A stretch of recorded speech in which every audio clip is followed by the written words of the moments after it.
认真攻略从不漏球啊！大家好，我是直播间被封了只能多做视频的琉璃。这期视频呢，我们来聊一聊魔王宝石。在30赛季里呢，这些来自25赛季的强力物品被暴雪从虚空中挪回了庇护之地。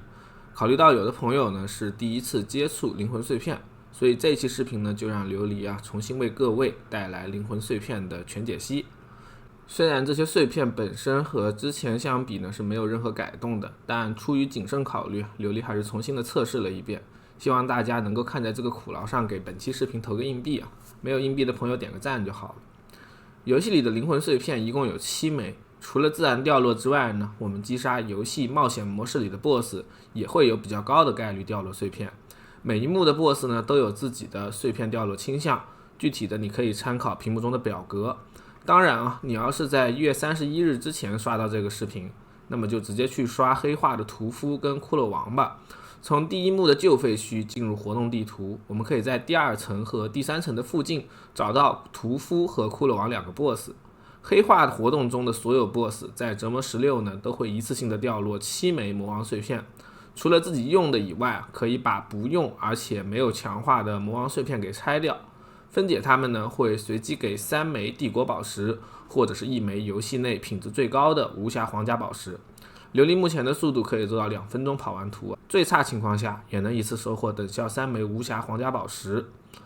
那么已经强化了的碎片就不要拆了，可以顶替高级的传奇宝石来进行卡德山附魔。0级的碎片呢，就相当于是50级的传奇宝石，之后你每升1级就相当于加了25级的卡德山。3级的碎片在打卡的时候相当于125级的传奇宝石，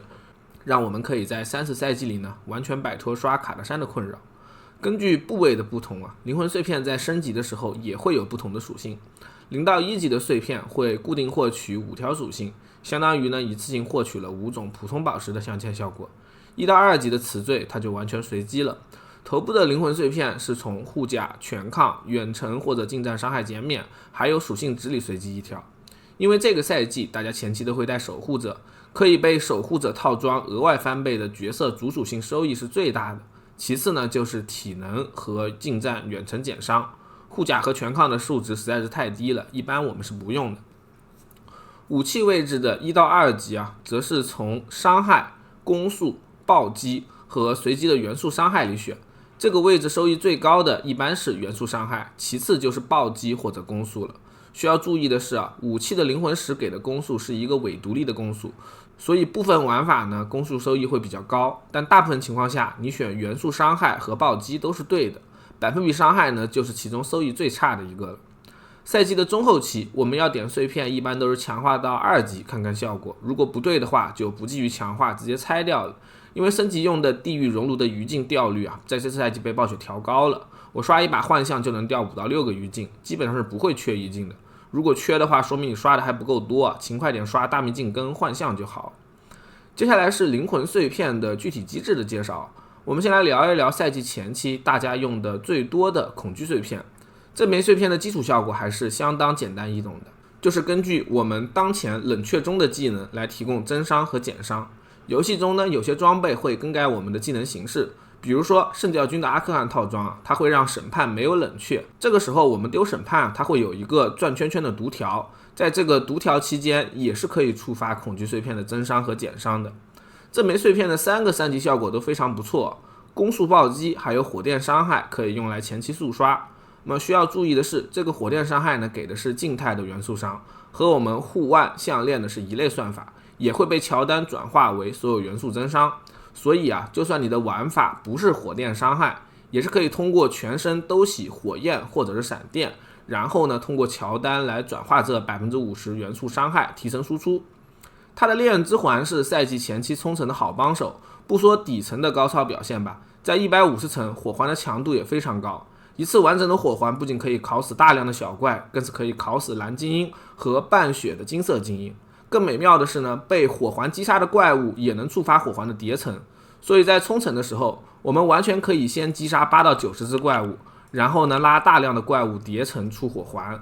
拉的小怪足够多，你一轮火环烤完，我们就又能带着8到90层的叠层还有残血精英前往下一个聚怪点来重复作业了。当然你也可以直接用火环来收割残血基因，具体的情况要根据实战情况来考虑。但无论如何，火环都是前期最适合低巅峰玩家冲层的魔王碎片强化。然后就是这个赛季大家同样使用的非常多的痛楚惊魄了。这枚碎片的基础效果是叠满10层之后为我们提供 25% 冷却、25% 的移速以及 50% 的负面异伤效果。这个叠层呢是可以通过我们武器洗毒素伤害以及随从的武器洗毒素伤害来触发的。它的3个3级效果呢分别是叠层上限提升至15，消灭敌人之后产生毒素爆炸，以及对敌人的毒素技能伤害提高3个。毒爆效果在速刷中是非常好用的，而且呢这个毒爆也是可以触发接触叠层的，所以如果你在速刷的时候用毒爆的特效，那么就算武器不是毒素伤害也没问题。就是打 BOSS 的时候，最好你有一个随从的毒素武器来辅助叠层。但如果你选择对敌人毒素伤害提高的话，那么就一定要给武器洗一个毒素伤害了，这样才能保证你释放的所有技能呢都在系统端被判定为毒素伤害，从而享受到宝石的 50% 的 A 类增伤。这个增伤和我们面板的技能伤害提高是一类的算法，所以对于拥有大量 A 伤的玩法，比如说带着太极石的恐惧冰吞，这个增伤的幅度就不算太高了。而对于因为被动天然少了 20% A 伤的圣教军，它的增伤表现就比较好了。憎恨碎片作为头部碎片一般是部分玩法在冲层时候的选择，它的效果就是根据附近敌人的数量提供增伤。我们通常都会选择增伤提升至 10% 的这个3级效果。亚服这边的翻译有些问题大家知道呢，这个效果实际上是最高 100% 的独立增伤就好了。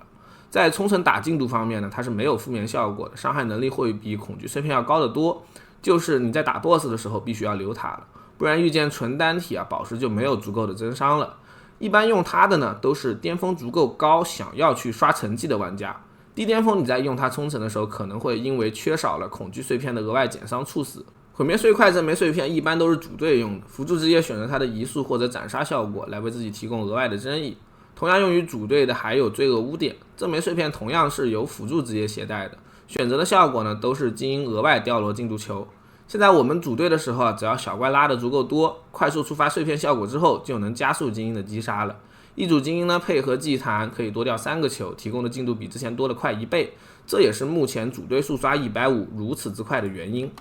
这枚碎片也是可以用来在小秘境速刷的，额外多掉1个进度球呢，可以帮助你更快的打满进度，从而比较效率的获取门票。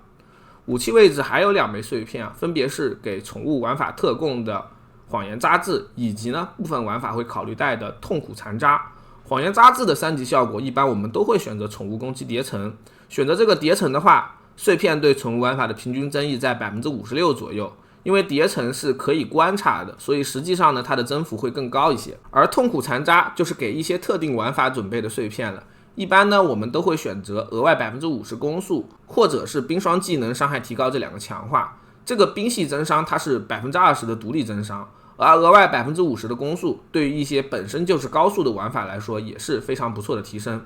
最后呢，这枚碎片的基础的控制必爆效果，它对于不能暴击的荆棘伤害也是可以生效的，所以在赛季里荆棘火炮也能依靠这枚碎片进行暴击输出的打法。关于魔王碎片的知识就分享到这里了，我是琉璃咱们下期视频再见。